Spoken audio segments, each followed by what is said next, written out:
Feliz y bendecido día, aprendiendo un curso de milagros.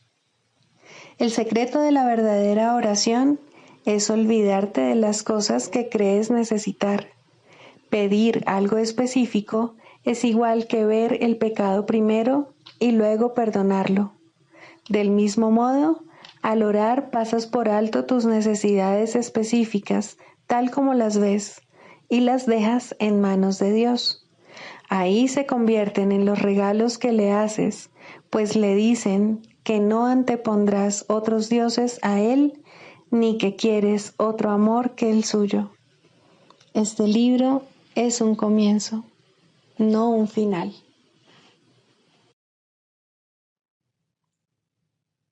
Del prefacio, que postula, párrafo 3.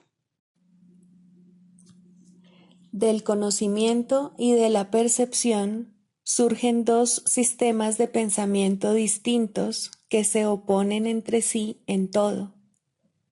En el ámbito del conocimiento no existe ningún pensamiento aparte de Dios, porque Dios y su creación comparten una sola voluntad. El mundo de la percepción, por otra parte, se basa en la creencia en opuestos, en voluntades separadas y en el perpetuo conflicto que existe entre ellas y Dios. Lo que la percepción ve y oye parece real porque sólo admite en la conciencia aquello que concuerda con los deseos del perceptor. Esto da lugar a un mundo de ilusiones, mundo que es necesario defender sin descanso, precisamente porque no es real. Introducción. Este es un curso de milagros, es un curso obligatorio. Solo el momento en que decides tomarlo es voluntario. Tener libre albedrío no quiere decir que tú mismo puedas establecer el plan de estudios. Significa únicamente que puedes elegir lo que quieres aprender en cualquier momento dado. Este curso no pretende enseñar el significado del amor, pues eso está más allá de lo que se puede enseñar. Pretende, no obstante, despejar los obstáculos que impiden experimentar la presencia del amor, el cual es tu herencia natural. Lo opuesto al amor es el miedo, pero aquello que todo lo abarca no puede tener opuestos. Este curso puede, por lo tanto, resumirse muy simplemente de la siguiente manera. Nada real puede ser amenazado. Nada irreal existe. En esto radica la paz de Dios. Capítulo 1. El significado de los milagros. Primero, principios de los milagros. Principio 39. El milagro elimina el error porque el Espíritu Santo lo identifica como falso o irreal. Esto es lo mismo que decir que al percibirse la luz, la oscuridad desaparece automáticamente. Capítulo 17. El perdón y la relación santa. Primero, cómo llevar las fantasías ante la verdad. La traición que el Hijo de Dios cree haber cometido solo tuvo lugar en ilusiones, y todos sus pecados no son sino el producto de su propia imaginación. Su realidad es eternamente inmaculada. El Hijo de Dios no necesita ser perdonado, sino despertado. En sus sueños se ha traicionado a sí mismo, a sus hermanos y a Dios. Mas lo que tiene lugar en sueños no tiene lugar realmente. Es imposible convencer al que sueña de que esto es así, pues los sueños son lo que son debido a la ilusión de que son reales. Solo al despertar se libera uno completamente de ellos, pues solo entonces resulta perfectamente evidente el hecho de que no afectaron en modo alguno la realidad y de que no la han cambiado. Las fantasías cambian la realidad, ese es su propósito. En realidad no lo pueden hacer, pero sí pueden hacerlo en la mente que quiere que la realidad sea diferente. Tu deseo de cambiar la realidad es, por lo tanto, lo único que es temible, pues al desear que la realidad cambie, crees que tu deseo se ha cumplido. En cierto sentido, esta extraña perspectiva da testimonio de tu poder, mas cuando lo distorsionas y lo utilizas en favor del mal, haces también que sea algo irreal para ti. No puedes serle fiel a dos amos que te piden cosas contradictorias. Lo que usas en beneficio de las fantasías se lo niegas a la verdad, mas lo que le entregas a la verdad para que ésta lo use en tu beneficio, se encuentra a salvo de las fantasías. Cuando sostienes que es imposible que no haya grados de dificultad en los milagros, lo único que estás diciendo es que hay algunas cosas que no quieres entregarle a la verdad. Crees que la verdad no podría resolverlas debido únicamente a que prefieres mantenerlas ocultas de la verdad. Dicho llanamente, tu falta de fe en el poder que sana todo dolor emana de tu deseo de conservar algunos aspectos de la realidad y reservarlos para la fantasía. Si tan solo comprendieses cuánto afecta esto tu apreciación de la totalidad. Aquello que te reservas solo para ti, se lo quitas a aquel que quiere liberarte.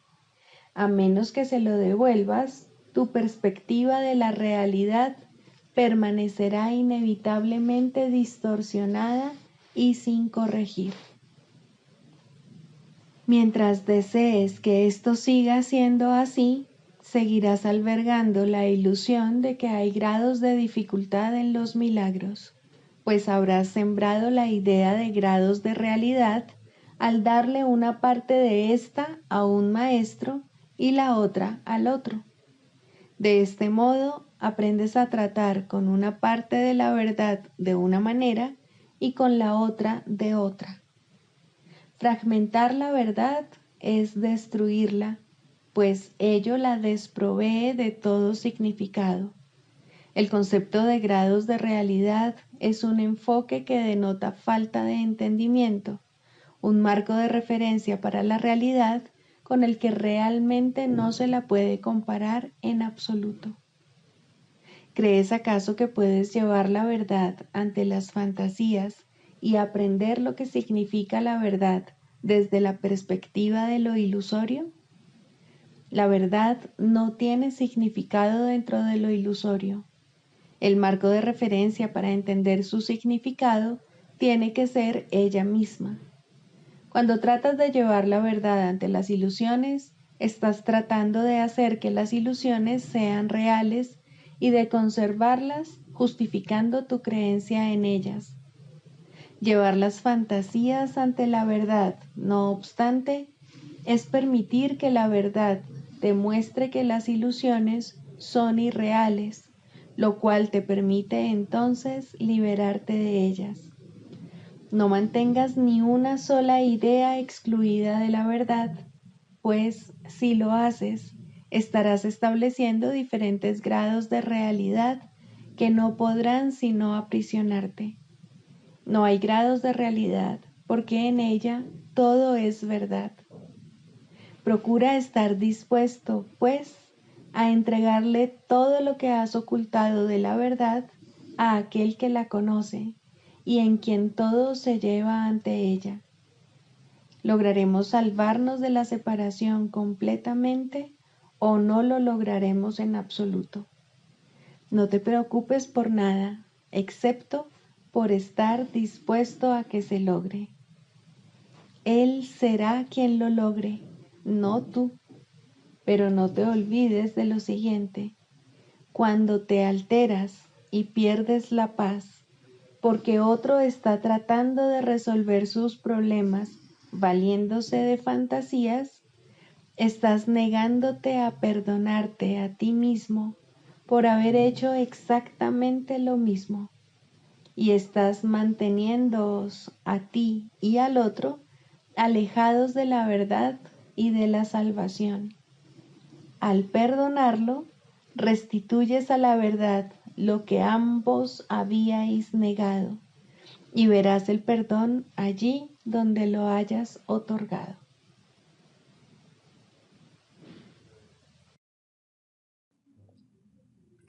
Libro de ejercicios. Pregunta 5. ¿Qué es el cuerpo? El cuerpo es una cerca que el Hijo de Dios se imagina haber erigido para separar partes de su ser de otras partes. Cree vivir dentro de esa cerca para morir a medida que ésta se deteriora y se desmorona, pues cree estar a salvo del amor dentro de ella. Al identificarse con lo que considera es su seguridad, cree ser lo que ésta es. ¿De qué otro modo, si no, podría estar seguro de que permanece dentro del cuerpo y de que mantiene al amor afuera? El cuerpo no perdurará. Sin embargo, para él eso supone una doble seguridad, pues la temporalidad del Hijo de Dios es la prueba de que sus cercas funcionan y de que están llevando a cabo la tarea que su mente les asignó. Pues si su unidad aún permaneciese intacta, ¿quién podría atacar y quién podría ser atacado? ¿Quién podría ser el vencedor? ¿Quién la presa? ¿Quién podría ser la víctima? ¿Quién el asesino? Y si él no muriese, ¿qué prueba habría de que el eterno Hijo de Dios puede ser destruido? El cuerpo es un sueño. Al igual que otros sueños, a veces parece reflejar felicidad, pero puede súbitamente revertir al miedo, la cuna de todos los sueños, pues solo el amor puede crear de verdad, y la verdad jamás puede temer. Hecho para ser temeroso, el cuerpo no puede sino cumplir el propósito que le fue asignado. Mas podemos cambiar el propósito que el cuerpo obedece si cambiamos de parecer con respecto a su finalidad. El cuerpo es el medio a través del cual el Hijo de Dios recobra la cordura. Aunque el cuerpo fue concebido para condenarlo al infierno para siempre, el objetivo del cielo ha sustituido a la búsqueda del infierno.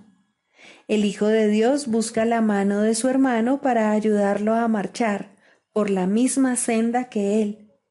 Ahora el cuerpo es santo. Ahora su propósito es sanar la misma mente para dar muerte a la cual fue concebido. Te identificarás con lo que pienses que te ha de dar seguridad. Sea lo que sea, creerás que ello es lo que tú eres. Tu seguridad reside en la verdad, no en las mentiras. El amor es tu seguridad.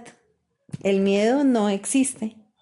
Identifícate con el amor y estarás a salvo. Identifícate con el amor y estarás en tu morada. Identifícate con el amor y hallarás tu ser. Lección 261. Dios es mi refugio y seguridad. Me identificaré con lo que creo es mi refugio y mi seguridad. Me veré a mí mismo allí donde percibo mi fuerza y pensaré que vivo dentro de la ciudadela en la que estoy a salvo y en la que no puedo ser atacado. No dejes que hoy busque seguridad en el peligro, ni que trate de hallar mi paz en ataques asesinos. Vivo en Dios. En Él encuentro mi refugio y mi fortaleza.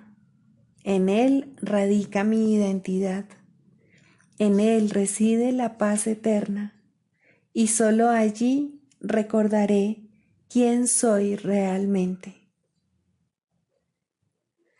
No dejes que vaya en pos de ídolos, Padre mío, pues lo que deseo es estar contigo en casa. Elijo ser tal como tú me creaste y encontrar al Hijo que tú creaste como mi ser.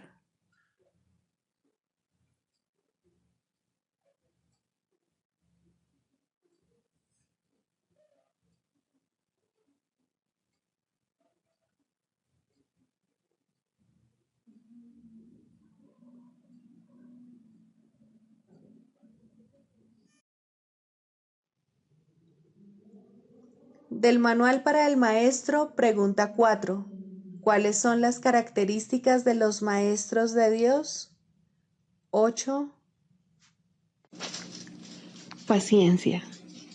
Los que están seguros del resultado final pueden permitirse el lujo de esperar, y esperar sin ansiedad. Para el Maestro de Dios, tener paciencia es algo natural. Todo lo que ve son resultados seguros que ocurrirán en un momento que tal vez aún le sea desconocido, pero que no pone en duda. El momento será tan apropiado como la respuesta. Y esto es verdad con respecto a todo lo que ocurre ahora u ocurra en el futuro. En el pasado no se produjeron tampoco errores, ni ocurrió nada que no sirviese para beneficiar al mundo, así como aquel a quien aparentemente le ocurrió. Tal vez esto no se entendió así en su momento. Con todo, el Maestro de Dios está dispuesto a reconsiderar todas sus decisiones pasadas, si éstas le están causando dolor a alguien. Tener paciencia es algo natural para aquellos que tienen confianza. Seguros de la interpretación final de todas las cosas en el tiempo, ningún resultado, ya visto o por venir, puede causarles temor alguno.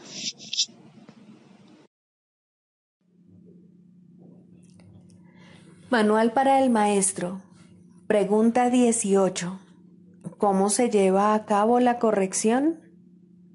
Hasta que el Maestro de Dios no haya dejado de confundir las interpretaciones con los hechos y las ilusiones con la verdad, no podrá tener lugar una corrección de naturaleza duradera, que es a la única a la que se le puede llamar verdadera corrección. Si discute con su alumno acerca de un pensamiento mágico, ataca dicho pensamiento, trata de probar que es erróneo o demostrar su falsedad, solo estará dando testimonio de su realidad. Esto conduce inevitablemente a la depresión, pues habrá probado tanto a su alumno como a sí mismo que la tarea de ambos es escapar de lo que es real. Y esto es de todo punto imposible. La realidad es inmutable.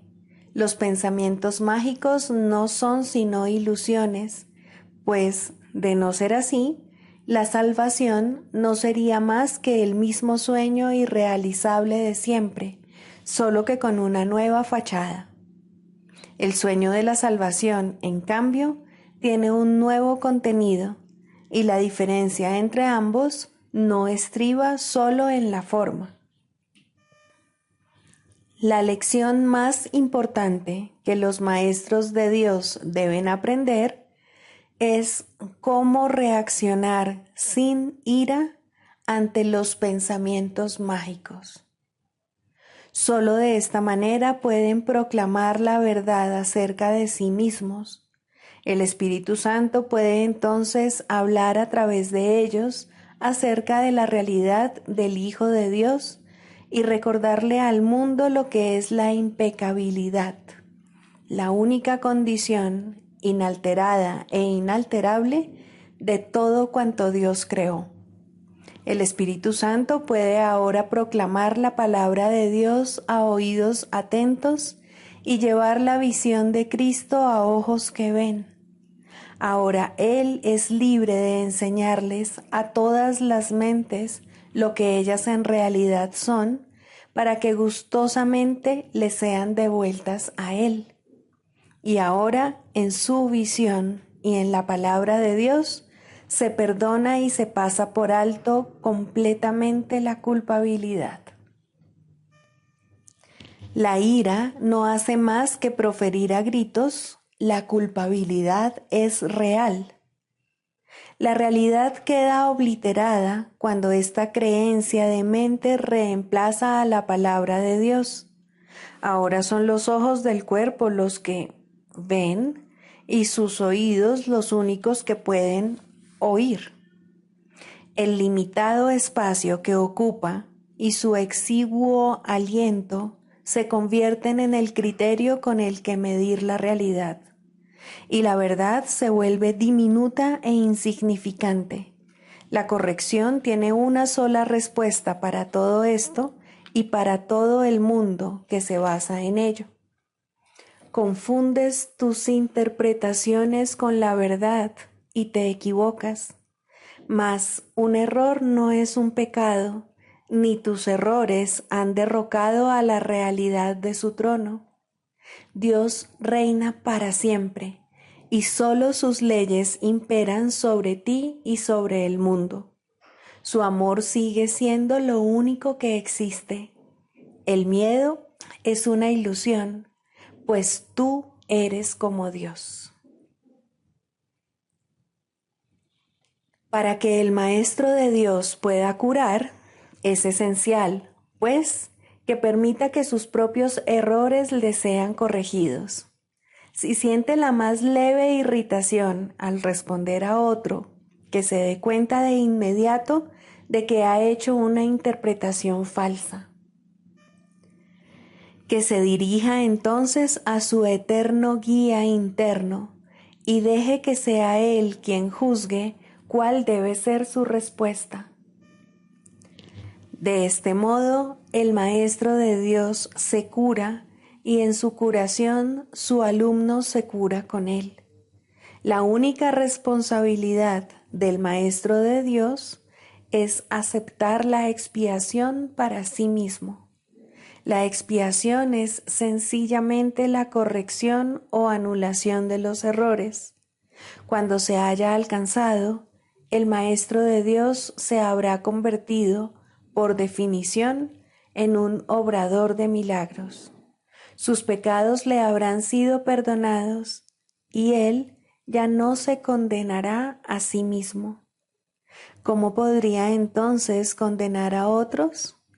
¿Y habría alguien al que su perdón no pudiese curar?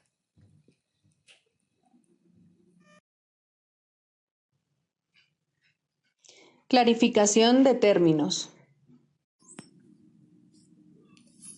El perdón, la faz de Cristo. El perdón es el medio que nos lleva a Dios y que nos permite alcanzarle, mas es algo ajeno a Él. Es imposible concebir que algo creado por Él pueda necesitar perdón. El perdón, entonces, es una ilusión, pero debido a su propósito, que es el del Espíritu Santo, hay algo en ella que hace que sea diferente. A diferencia de las demás ilusiones, nos aleja del error en vez de acercarnos a él. Al perdón podría considerársele una clase de ficción feliz, una manera en la que los que no saben pueden salvar la brecha entre su percepción y la verdad. No pueden pasar directamente de la percepción al conocimiento, porque no creen que esa sea su voluntad. Esto hace que Dios parezca ser un enemigo en lugar de lo que realmente es. Y es precisamente esta percepción de mente la que hace que no estén dispuestos a simplemente ascender y retornar a Él en paz. Y de este modo necesitan una ilusión de ayuda porque se encuentran desvalidos, un pensamiento de paz porque están en conflicto. Dios sabe lo que su Hijo necesita antes de que Él se lo pida. Dios no se ocupa en absoluto de la forma, pero al haber otorgado el contenido, su voluntad es que se comprenda, y eso basta. Las formas se adaptan a las necesidades, pero el contenido es inmutable, tan eterno como su Creador. Antes de que el recuerdo de Dios pueda retornar, es necesario ver la faz de Cristo. La razón es obvia. Para ver la faz de Cristo se requiere percepción. El conocimiento no es algo que se pueda ver, pero la faz de Cristo es el gran símbolo del perdón, es la salvación, es el símbolo del mundo real. El que la ve deja de ver el mundo. Está tan cerca ya del umbral del cielo como es posible estar mientras aún esté afuera. Mas desde ahí, un paso más basta para entrar. Es el paso final y ese se lo dejamos a Dios. El perdón es un símbolo también, pero en cuanto que símbolo exclusivo de la voluntad del Padre, no puede ser dividido. Y así, la unidad que refleja se convierte en su voluntad.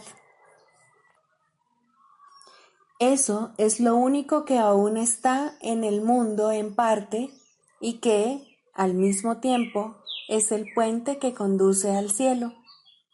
La voluntad de Dios es lo único que existe.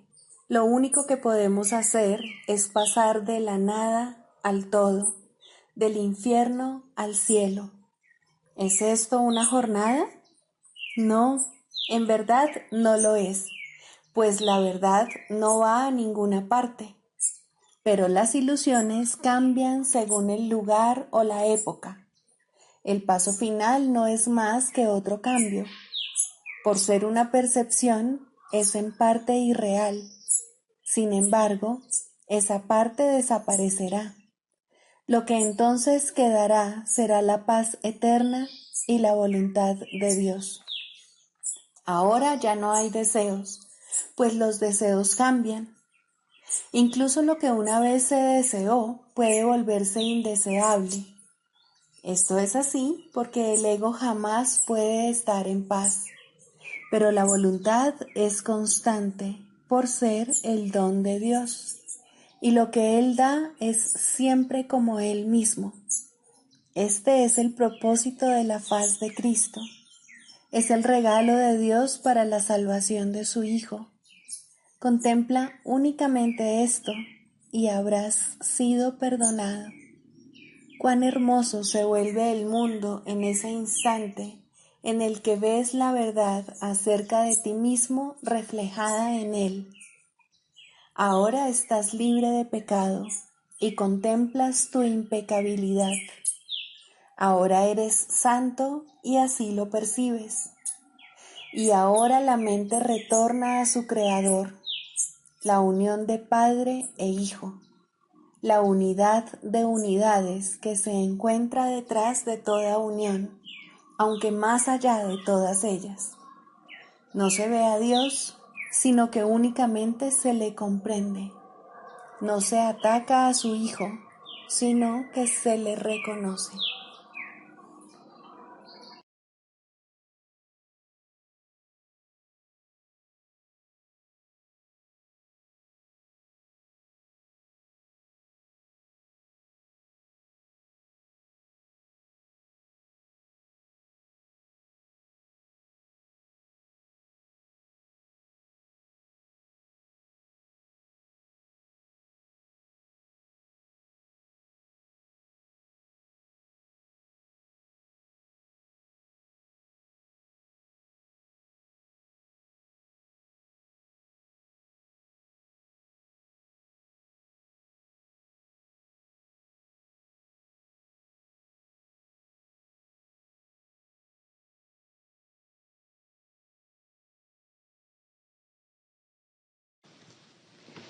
Psicoterapia, segundo, el proceso de la psicoterapia.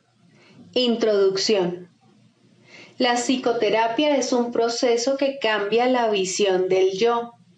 A lo sumo, este nuevo yo es un concepto de sí mismo más beneficioso, pero no puede esperarse que la psicoterapia establezca qué es realidad. Esa no es su función. Si logra abrirle paso a la realidad, ha alcanzado su máximo éxito. Toda su función, al final, consiste en ayudar al paciente a manejar un error fundamental: la creencia de que la ira le ofrece algo que en realidad desea y de que al justificar el ataque se está protegiendo a sí mismo.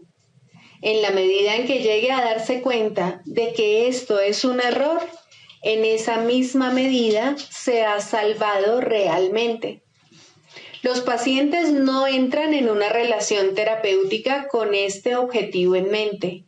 Por el contrario, tales conceptos significan poco para ellos o no necesitarían ayuda. Su objetivo es ser capaces de conservar su concepto del yo exactamente como está, pero sin el sufrimiento que ello conlleva. Todo su equilibrio descansa sobre la insensata creencia de que esto es posible. Y como resulta tan claramente imposible para la mente sana, lo que buscan es magia. En las ilusiones, lo imposible se consigue fácilmente, pero a costa de hacer realidad las ilusiones. El paciente ya ha pagado su precio. Ahora quiere una ilusión mejor. Al comienzo, pues, la meta del paciente y la del terapeuta son divergentes. Tanto el terapeuta como el paciente pueden abrigar falsos conceptos de sí mismos, pero aún así, sus respectivas percepciones sobre la mejoría deben ser distintas. El paciente espera aprender a lograr los cambios que quiere sin cambiar su concepto de sí mismo de manera significativa. De hecho, espera que ese concepto se estabilice lo suficiente para incluir en él mismo los poderes mágicos que busca en la psicoterapia. Desea volver invulnerable lo vulnerable e ilimitado lo finito. El yo que ve es su Dios y lo único que busca es servirle mejor. Sin importar cuán sincero pueda ser el propio terapeuta, debe querer cambiar el concepto que el paciente tiene de sí mismo de alguna manera que considera real. La tarea de la terapia es reconciliar estas diferencias. Con suerte, ambos aprenderán a abandonar sus metas originales, pues solo en las relaciones puede hallarse la salvación.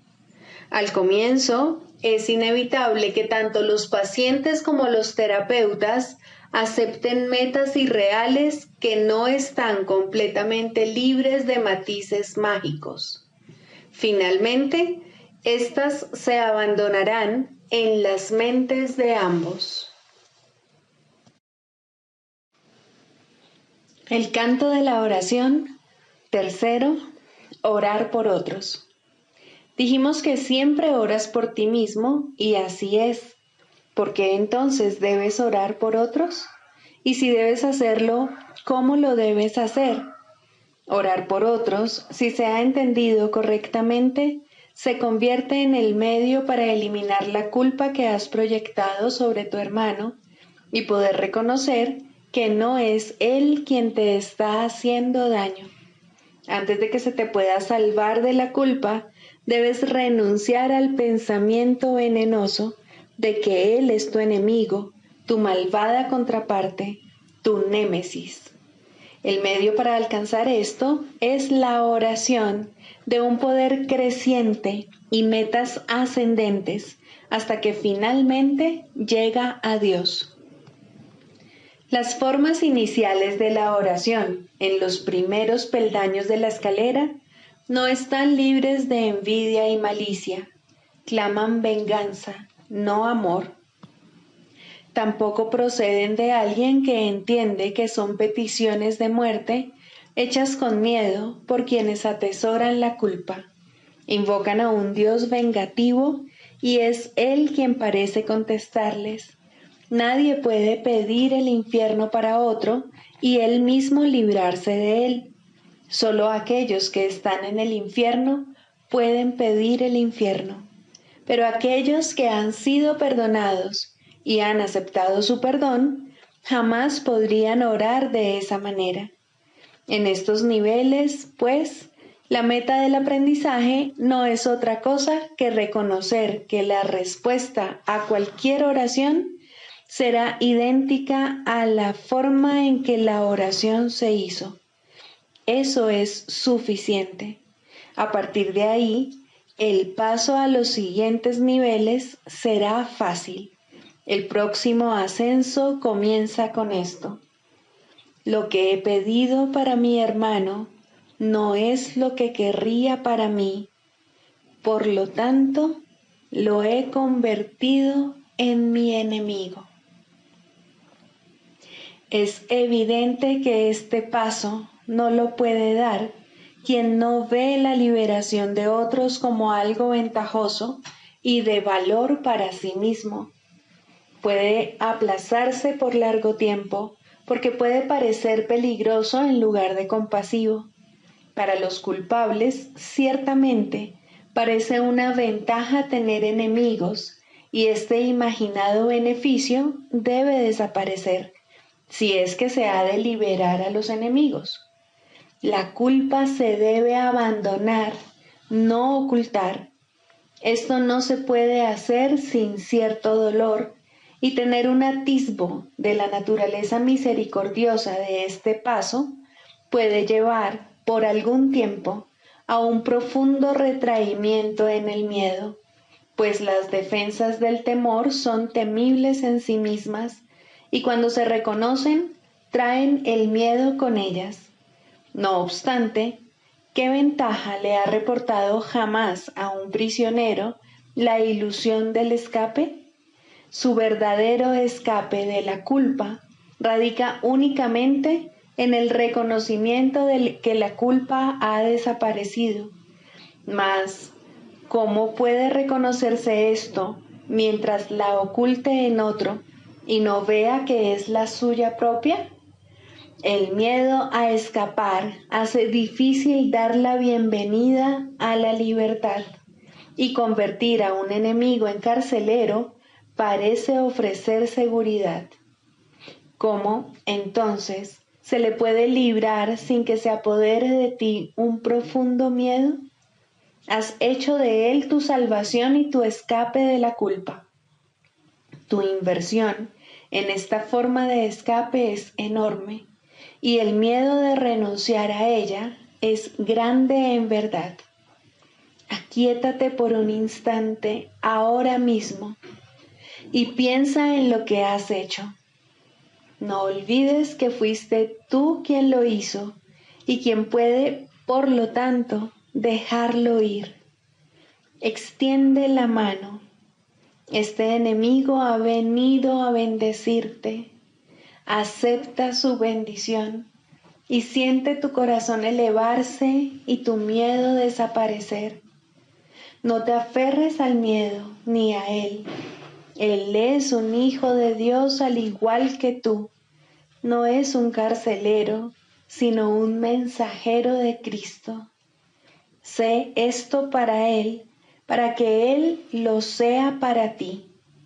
No es fácil darse cuenta de que orar para pedir cosas, posición social, amor humano, regalos externos de la clase que sean, siempre se hace para establecer carceleros y ocultarse de la culpa. Estas cosas se emplean como metas que sustituyen a Dios y por lo tanto distorsionan el propósito de la oración. Desearlas es orar por ellas. Uno no necesita pedir explícitamente.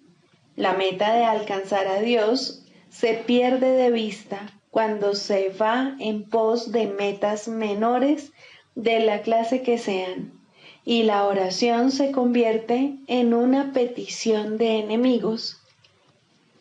Incluso en esto se puede ver claramente el poder de la oración. Nadie que desee un enemigo dejará de encontrarlo, mas con igual seguridad perderá de vista la única meta real que se le ofrece. Piensa en el costo que ello supone y compréndelo bien. Todas las demás metas son a costa de Dios. Sigamos a Jesús haciendo del perdón algo tan natural como respirar y algo tan vital como el aire. Amén.